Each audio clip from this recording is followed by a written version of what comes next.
गोरखपुर में एक दिल दहला देने वाली खबर सामने आई है, जहां पर एक भाई ने अपनी ही बहन की गला दबाकर हत्या कर दी। पैसे के विवाद में भाई इतना बेरहम हो गया था कि बहन की जान ले ली और फिर सबूत मिटाने के लिए शव को बोरे में भरकर दूसरे जिले में फेंकने चला गया। रिश्तों को कलंकित करने वाली यह वारदात इंसानियत को झकझोर कर रख देने वाली है। इस घटना ने एक बार फिर से समाज के सामने बड़ा सवाल खड़ा दिया।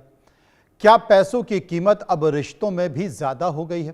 क्या गुस्सा और लालच अब खून के रिश्तों पर भारी पड़ने लगा है? लेकिन एक सच्चाई ये भी है कि घर के अंदर हुआ ये कत्ल एक ऐसे समाज का आईना है जहां पर विश्वास की जगह शक ने ले ली है और रिश्तों की जगह स्वार्थ ने। देखिए रिपोर्ट। पैसों के लिए रिश्तों का कत्ल, इंसानियत फिर हुई शर्मसार। खून के रिश्ते में खून की बूंदें, रिश्तों का कत्लेआम। घर के अंदर हुआ गुनाह, बाहर गूंज उठा इंसानियत का सन्नाटा।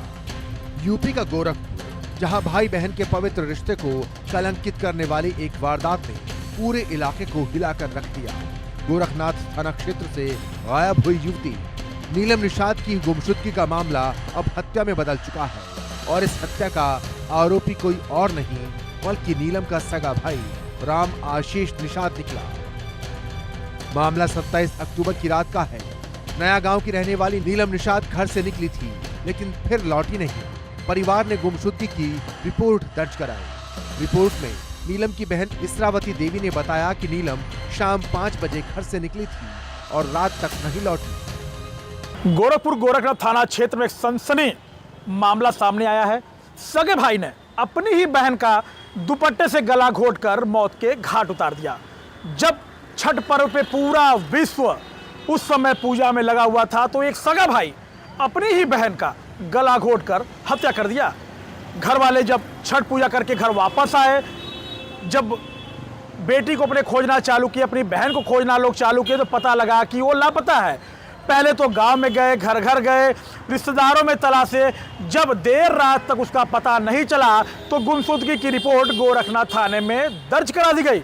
लेकिन जब पुलिस ने गुमशुदगी की रिपोर्ट दर्ज कर ली, पुलिस छानबीन कर रही थी, फिर अगले दिन सुबह परिवार जाता है गोरखनाथ थाने में और अपने ही बेटे को बताता है कि इसने बेटी की हत्या कर दी। पहले तो परिवार ने सोचा कि नीलम किसी रिश्तेदारी या परिचित के घर चली गई होगी, लेकिन जब कोई सुराग नहीं मिला तो शक की सुई अपने ही भाई राम आशीष पर आकर ठहर गई। इसरावती देवी ने पुलिस को तहरीर दी और कहा, मुझे पूरा यकीन है कि मेरी बहन की हत्या उसके भाई ने ही की है। दरअसल पैसों के लेन देन को लेकर भाई बहन के बीच काफी समय से विवाद चल रहा था। राम आशीष को शक था कि नीलम ने परिवार के कुछ पैसे छिपा लिए हैं। इसी बात पर घर में अक्सर झगड़े होते थे और 27 अक्टूबर की रात बात इतनी बढ़ गई कि गुस्से में भाई ने बहन की दुपट्टे से गला घोंटकर हत्या कर दी। हत्या के बाद आरोपी ने वारदात को छुपाने की पूरी कोशिश की। नीलम के शव को बोरी में भरा और कुशीनगर जिले के नेबुआ नौरंगिया क्षेत्र के गन्ने के खेत में फेंक आया ताकि किसी को शक न हो और मामला गुमशुदगी तक ही सीमित रह जाए। लेकिन कहते हैं ना कि कानून के हाथ भले ही देर से पहुंचे, लेकिन अपराधी तक पहुंच ही जाते हैं। गोरखनाथ पुलिस ने जब जांच की दिशा बदली और भाई से पूछताछ शुरू की तो राम आशीष के जवाब उलझने लगे। सख्ती से पूछताछ हुई तो उसने अपना गुनाह कबूल कर लिया। राम आशीष ने पुलिस के सामने कबूल किया कि उसने ही गुस्से में बहन की हत्या की थी। उसकी निशानदेही पर पुलिस ने बुधवार की देर रात कुशीनगर के गन्ने के खेत से नीलम का शव बरामद किया। शव बोरी में बंद था और आसपास गन्ने की पत्तियां बिखरी हुई थी। पुलिस ने शव को पोस्टमार्टम के लिए भेजा और आरोपी को गिरफ्तार कर लिया। पूरे गांव में इस वारदात की चर्चा है।